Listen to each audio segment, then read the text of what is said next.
So thank you very much. So I just want to say we're going down to Florida. We have a big event tomorrow night, a big MAGA event, Make America Great Again.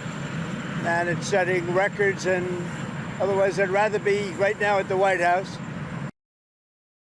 We had a meeting today, as you know, with President Zelensky, and I would say it didn't work out exactly great from his standpoint. I think he very much overplayed his hand. We're looking for peace. We're not looking for somebody that's going to sign up as strong power and then not make peace because they feel emboldened, and that's what I saw happening. I'm looking for peace. We're not looking to go into a 10-year war and play games. We want peace. And it was just my impression that if we do that, if we sign up, he's looking for something that I'm not looking for. He's looking to go on and fight, fight, fight. We're looking to end the death. 2,000 people died this week, soldiers, more than that, but 2,000 approximately people died this week, young Ukrainians and Russians. Now, if we don't do anything, he's going to have to make peace, but he's dealing with a very weak set of cards. If we sign, he's dealing with a very strong set of cards, and then he doesn't want to make peace. So that's where we are. It's very simple. I'm not looking to get into anything protracted. I want immediate peace. President Putin is going to want to make, and he wants to end it. And you saw what I saw today. This is a man that wants to get us signed up and keep fighting, and we're not doing that. Not for this country. President. What does Zelensky need to do to restart? What? What does Zelensky need to do to restart talks with you? He's got to say, I want to make peace. He doesn't have to stand there and say about Putin this, Putin that, all negative things. He's got to say, I want to make peace. I don't want to fight a war any longer. His people are dying. He doesn't have the cards, just so you understand it, okay? I can tell you. Do you trust Zelensky?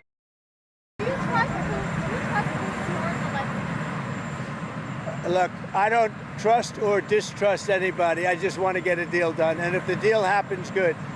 But you can't embolden somebody that does not have the cards, and all of a sudden that person says, oh, well, now I can keep fighting. We're not going to keep fighting. You're going to get the war done, or let them go and see what happens. Let them fight it out.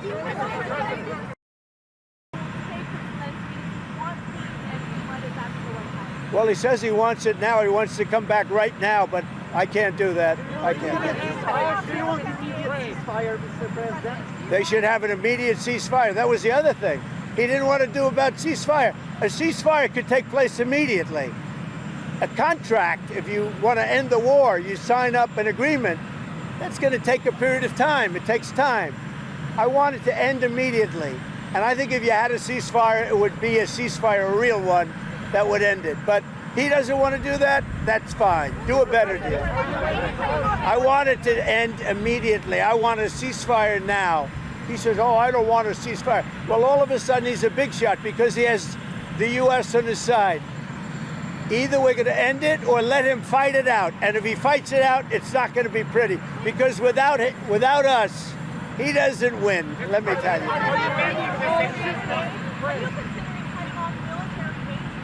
It doesn't matter what I'm considering. I'm just telling you. You saw what I saw today. That was not a man that wanted to make peace. And I'm only interested if he wants to end the bloodshed. Thank you very much, everyone.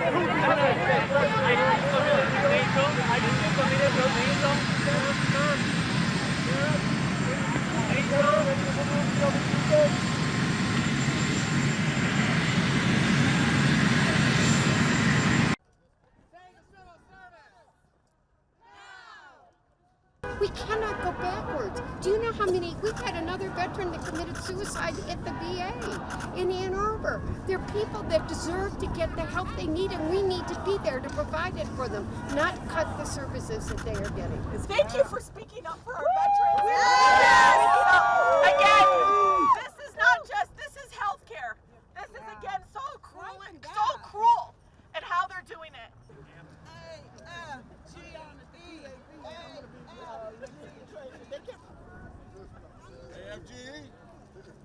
That's who we are.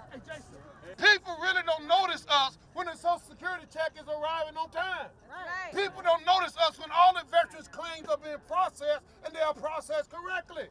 People don't notice us when the skies are safe for us to fly in. People don't notice us. They notice us when they go awry. And I assure you, it's a matter of time before it go awry. Because the federal employees do their job and they do it well.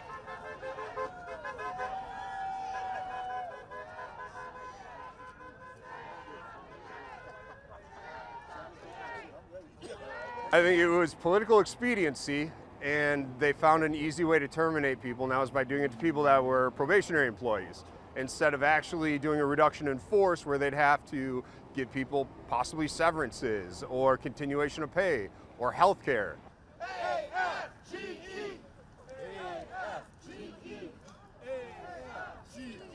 I was fired last night. 13 years of federal service.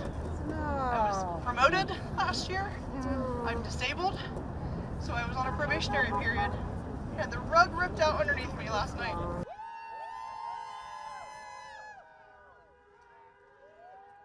What I think? Complete, utter disaster. I've been to Ukraine 8 or 9 times since the war started. I understand the consequences of Putin's actions against Ukraine. I appreciate what the Ukrainian people have done. They fought like tigers.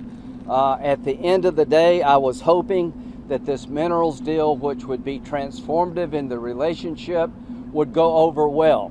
I talked to Zelensky this morning. Don't take the bait. President Trump was in a very good mood last night. Somebody asked me, am I embarrassed about Trump? I have never been more proud of the president. I was very proud of J.D. Vance standing up for our country. We want to be helpful. What I saw in the Oval Office was disrespectful, and I don't know if we can ever do business with Zelensky again.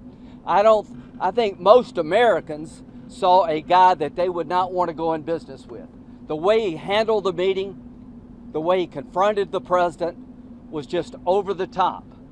So I think the relationship between Ukraine and America is important, vitally important. But can Zelensky do a deal with the United States? After what I saw, I don't know. He was shocked. He was very upbeat. I told Zelensky, we'll talk about security guarantees. We'll talk about ceasefires and how the war ends. This is a process. You have a new relationship with America, a $500 billion, half a $1 trillion deal that President Trump is proud of, that gives us an interest worth defending. Let's talk about the positive. But he was terrible at Munich, Zelensky, and I think he has made it almost impossible to sell to the American people that he's a good investment. He either needs to resign and send somebody over that we can do business with, or he needs to change. Do you Thank you.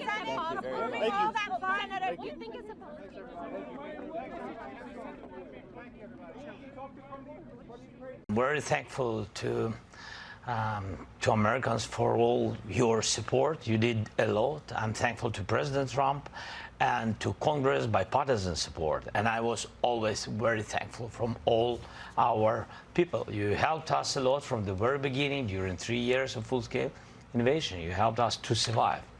Nobody wants to finish more than we, because we in Ukraine, we are in this war. We are in this battle, and battle for freedom, for our lives. So I'm just telling that I think that we have to be on the same side, and I hope that the president on our side together with us, and that is very important to stop Putin. And I heard from President Trump a lot of times that he will stop the war, and I hope he will.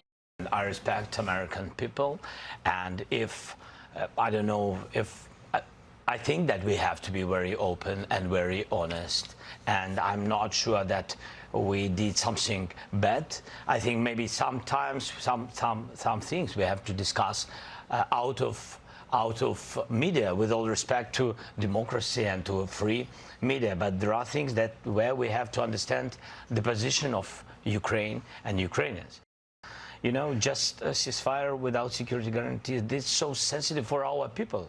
I'm speaking like a president of a people who are in this struggle 3 years, and they just want to hear that America on our side and that America will stay with us, not with Russians, with us. That's it. But I'm sure that it will be. This is the first step to security guarantees. The deal on minerals is the first step to security guarantees. It's meant for the peace, closer to peace. That's why I'm here.